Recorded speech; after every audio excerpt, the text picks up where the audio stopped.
Our story unfolds in an ancient kingdom known as the Land of Bud. As long as people could remember, life had been good in the Land of Bud. The kingdom's loyal subjects were a just and righteous people that were well known for producing their kingdom's only product, a mystical drink. This drink was greatly coveted by those in other lands who sought greater quantities every year. Although the people of Bud toiled long and hard to meet demand, they were justly rewarded for their work. The subjects were happy and multiplied, and the kingdom grew. After countless years of growth and prosperity, things began to change. When jealous rulers of lesser kingdoms produced their own drinks, demand for the drink of Bud waned. The elders of the land grew troubled and feared retribution from the Almighty One. Hoping to avoid his wrath, the elders recruited an unsuspecting common man to seek enlightenment from the Almighty. Young James of MSGA, known throughout the land of Bud as one of pure heart, was sent forth to seek an audience with the One Most High. James began his perilous quest with a heavy heart laden with both fear and trepidation. Many before who braved the treacherous ninth-floor summit seeking enlightenment never returned. As James labored to reach the peak, each step closer to his destination became more of a struggle than the last. When he finally reached the top, our exhausted hero fell to his knees. Summoning his last ounce of strength, James opened his arms, looked toward the heavens, and said, "O Great One, from whom all beverages flow, show your poor servant what must be done to return prosperity and double-digit growth to the land of Bud." Lightning ripped a great firmament in the sky. The heavens opened, spewing forth an enormous bird that descended to the summit on whirling wings. While James cowered in fear, anticipating his destruction, the One Most High emerged from the belly of the bird. He proclaimed, "Fear not, young James of MSGA, for I have come to provide the guidance you seek. Prosperity will return, as will demand, only when the drink of Bud is efficiently distributed throughout the land." James sprang to his feet and replied, "I know what to do. I'll build an ark and deliver barrels 2 by 2. The Almighty briefly chuckled, then offered more advice. "Your enthusiasm is great, but your plan ill-conceived. To gain the proper insight, send trusted messengers to the 9 kingdoms of WOD." When he returned from the summit, James met with his 3 closest advisors. Their names were Anita, Boots, and the Jägermeister. James said, "I've been to the summit looking for divine inspiration. The vision that was bestowed will restore growth to our nation. The All-Knowing has bid us to fulfill his grand plan. We must build the best distribution system known to man.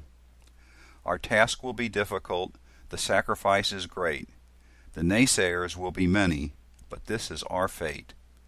Say goodbye to your families, put your careers on hold. A magnificent story is about to unfold. To begin your journey, travel to the kingdoms of WOD. Go forth and return with the enlightenment we seek." On a quest for requirements went the messengers 3 to visit these kingdoms of WOD. First to Newark and Boston, where the unions are strong. Then to Riverside and Denver, where the nearby slopes are long. After spending too much time waiting for the lift, it was on to Louisville, where the ponies run swift. Followed by Sylmar, where the nuts and fruits are plenty. On to Tulsa, where the stables lack horses, but are never empty. Next stop was New Orleans, home of jazz and good food. Finally to Chicago, where a game called basketball rules. According to legend, it took about a year for the messengers to return with requirements that were clear. James greeted the weary when they returned from their sojourn. "Come, dear friends, and share with me the great things you have learned." Days and weeks dragged by as their stories were recited. As many of you know, the Jägermeister is hard to stop when he's excited. Next, requirements were formulated and estimates prepared. Thus, the great Red Book of Specifications was created for others to share. With the Red Book in hand, James entered the Council of Funding. Listen carefully, wise leaders, while I tell you my plan for building the best distribution system in all of the land. The council listened patiently as James shared his vision, along with the Almighty's commandment and all the data flow diagrams the Jägermeister had scribbled. Leon the Ancient, leader of the council, then posed the questions James had been dreading. That we must do the Great One's bidding is not open for debate, but I'm responsible for the bottom line. So what's the cost, and how long will it take? James' heart was now pounding, and his knees grew weak. He then provided the figures while nervously shuffling his feet. The council members gasped and then collectively grew still. James cringed, anticipating a response devoid of goodwill. With fists clenched, the ancient rose from his chair. His face was reddening as he gasped for air.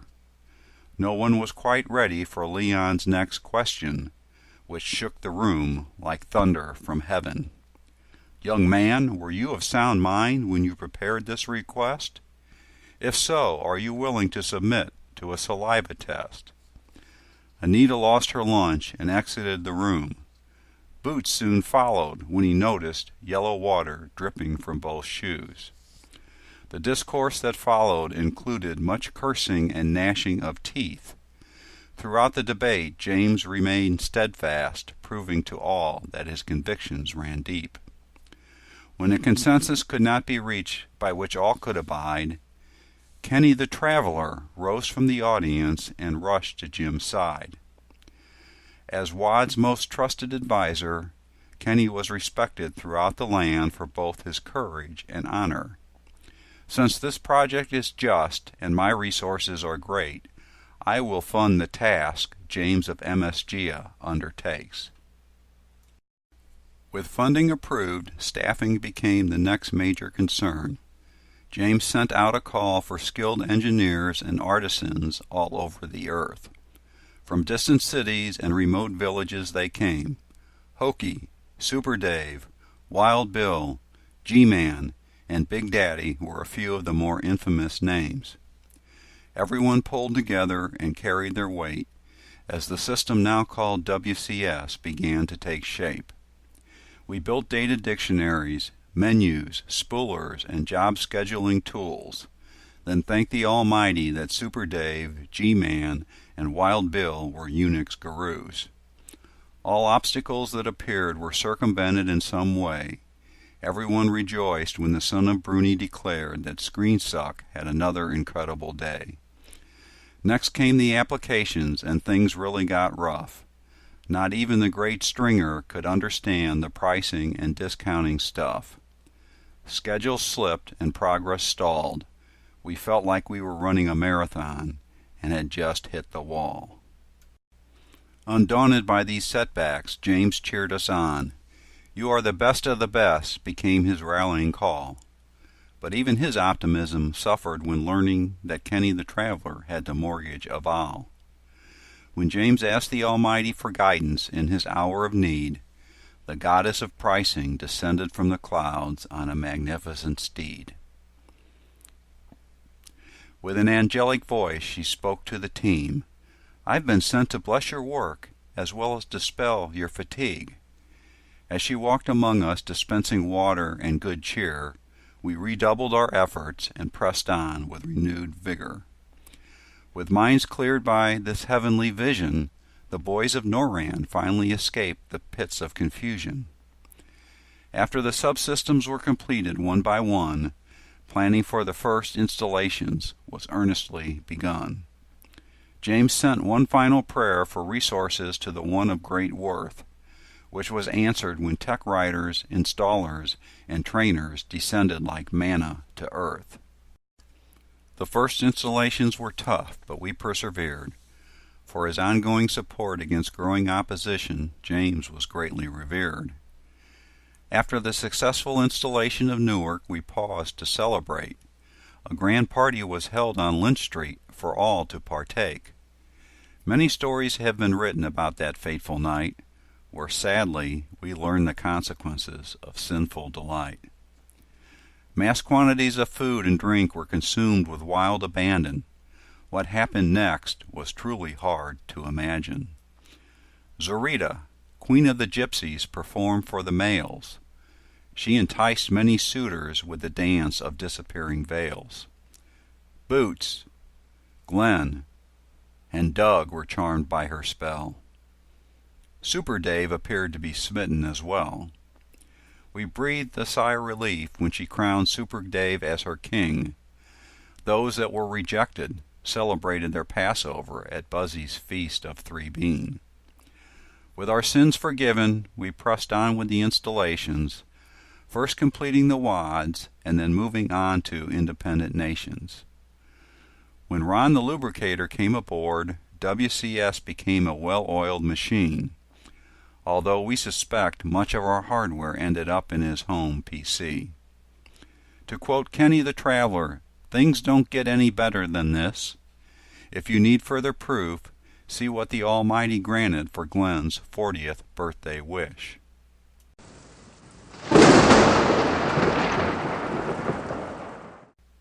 Storms were brewing on the horizon that no seer could foretell. It began when two loyal WCS supporters retired from the council and bid their farewells. The departure of Ray the Royal and Ron the Righteous left a void that had to be closed.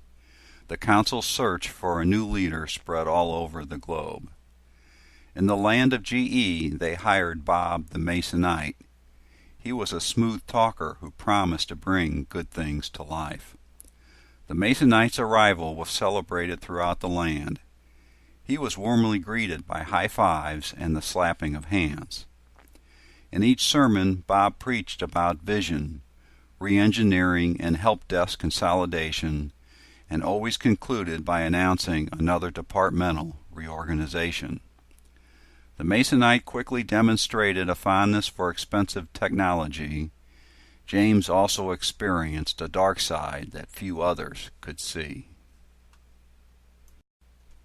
For raising pointed questions on one too many occasions, James was removed as the leader of the WCS congregation.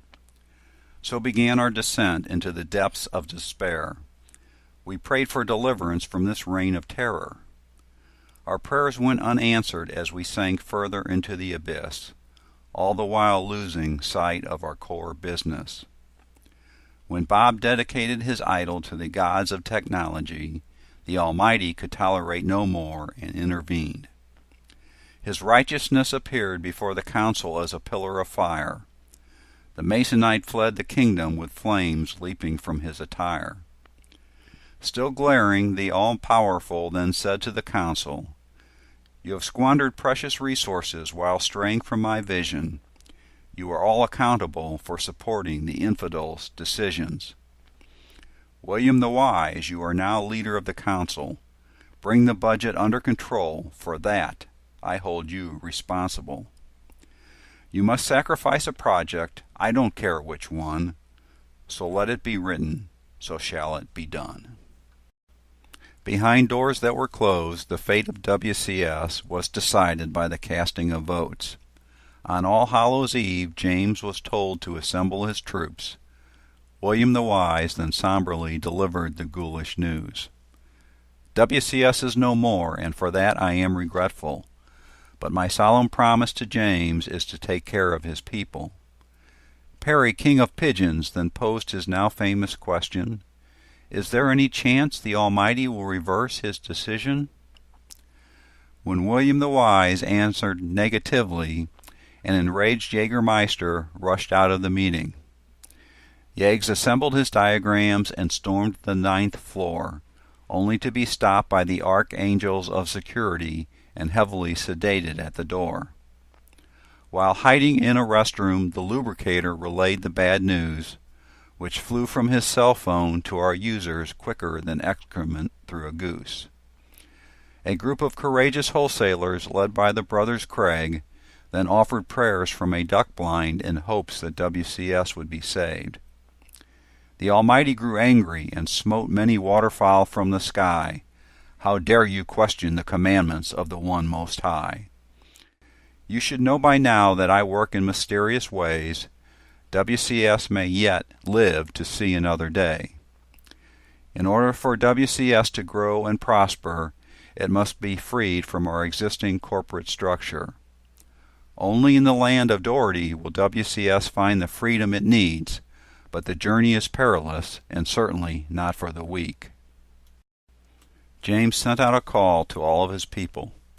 Gather your families and belongings, we have been banished from the kingdom.